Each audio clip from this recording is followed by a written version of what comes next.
Pegando um gancho com o vídeo anterior, onde nós vimos o período micênico da história grega, nós, no final do vídeo, podemos ver que é no período micênico aonde ocorreu a Guerra de Troia e aonde, séculos depois, o poeta grego Homero vai formular a Ilíada, uma obra épica que nos conta exatamente os momentos finais da Guerra de Troia.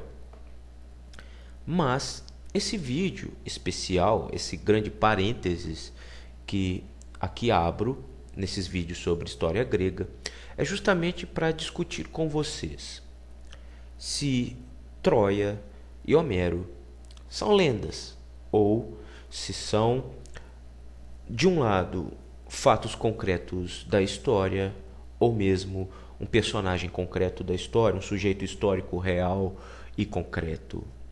Nós vamos começar tratando de Homero.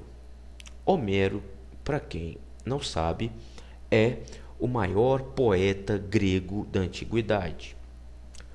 Homero, e aí muitos autores, muitos historiadores, arqueólogos, filólogos, para quem não sabe, o filólogo é aquele especialista em linguagem, ele estuda a linguagem, mesmo as linguagens mais antigas, e na época, no período micênico, a linguagem escrita grega, pouco difundida, mas quando formulada nesse período, nós conhecemos essa linguagem como linear B. Houve uma linear A anterior, mas no período micênico prevalece a escrita em forma de linear B. Bom, falando em Homero, Homero então é um poeta épico. O que é o épico? O que é um épico? O épico é um texto, pode ser, é um poema, né, que de alguma forma retrata, traz em sua narrativa feitos, aliás, grandiosos, grandes aventuras, grandes guerras, vamos colocar assim, é uma poesia, né, que coloca no seu elemento narrativo, no seu texto, uma ação grandiosa. Então isso é um épico, né? A batalha entre troianos e gregos foi um épico. Envolveu o povo todo da Grécia contra uma cidade fortificada, muito poderosa também na Ásia, que foram os troianos. Então essa batalha, pelas dimensões dela, pelas dimensões dessa aventura que foi essa batalha, realmente é um épico. No caso da Odisseia, a aventura de um grande soldado grego, Odisseu, em seu retorno à sua ilha de origem, a Ítaca, e aí enfrentando monstros, desafios nesse caminho. Então são eventos épicos, eventos de grandiosidade, de grande coragem, de uma dimensão histórica, de uma dimensão em termos de aventura, de ação sem igual. Isso é um épico. Pois bem, se sabe, né, antes de falar nas dúvidas, se sabe que Homero, por incrível que pareça, ele era um homem cego. E prestem atenção, há estudos filológicos de linguagem que discutem inclusive o próprio nome de Homero, colocando Homero como Homeron, que em linear B significaria aquele que faz sem ver. Além disso, para quem não sabe, Homero em inglês é Homer, e que dá nome ao famoso personagem de Os Simpsons, criado por Matt Groening. Mas, obviamente, o Homer dos Simpsons e o Homer grego, obviamente, são antíteses, né? Homer, imbecil, e o imbecil típico da classe média americana, e o nosso Homer aqui, um gênio da antiguidade, né? Um poeta que, mesmo cego, produziu essas obras de maneira oral. Homero não escreveu uma linha.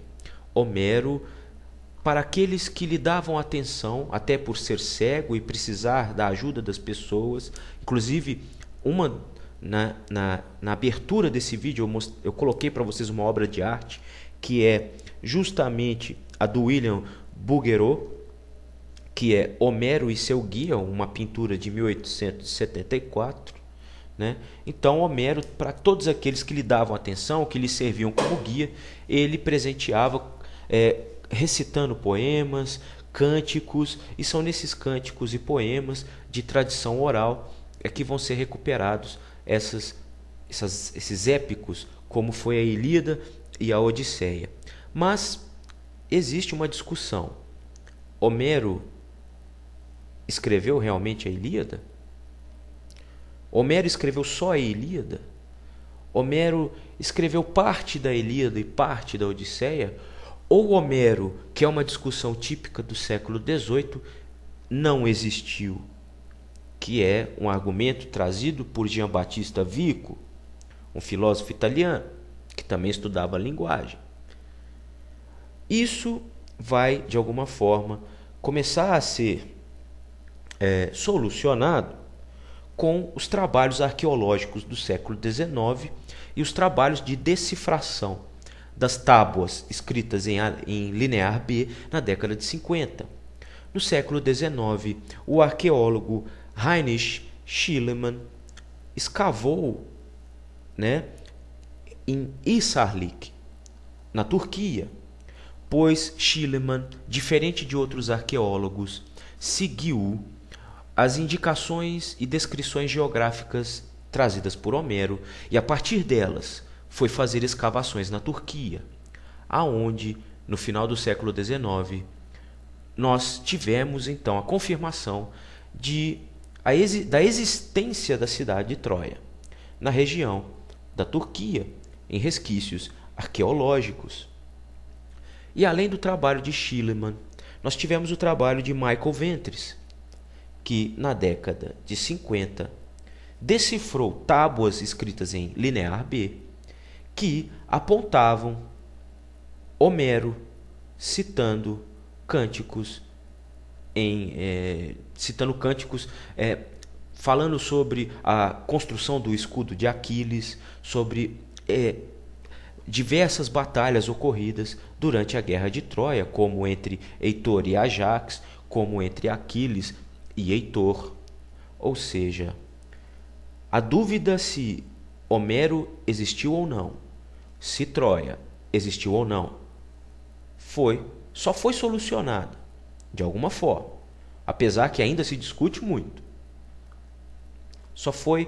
Nós só começamos a ter uma visão melhor de todos esses elementos históricos a partir dos trabalhos arqueológicos de Heinrich Schliemann no século XIX, mostrando a existência da cidade de Troia e a decifração das tábuas encontradas na Grécia em linear B do período micênico, feitas na década de 50 por Michael Ventris, mostrando que Homero definitivamente é criador da obra A Ilíada. Então, a pergunta: Troia e Homero são lendas? E a resposta só pode ser uma só. Segundo a arqueologia e a filologia e a história, a resposta é não. Homero é um sujeito histórico e Troia é uma cidade histórica que se localizou na Ásia Menor, mais precisamente num pedaço da Turquia.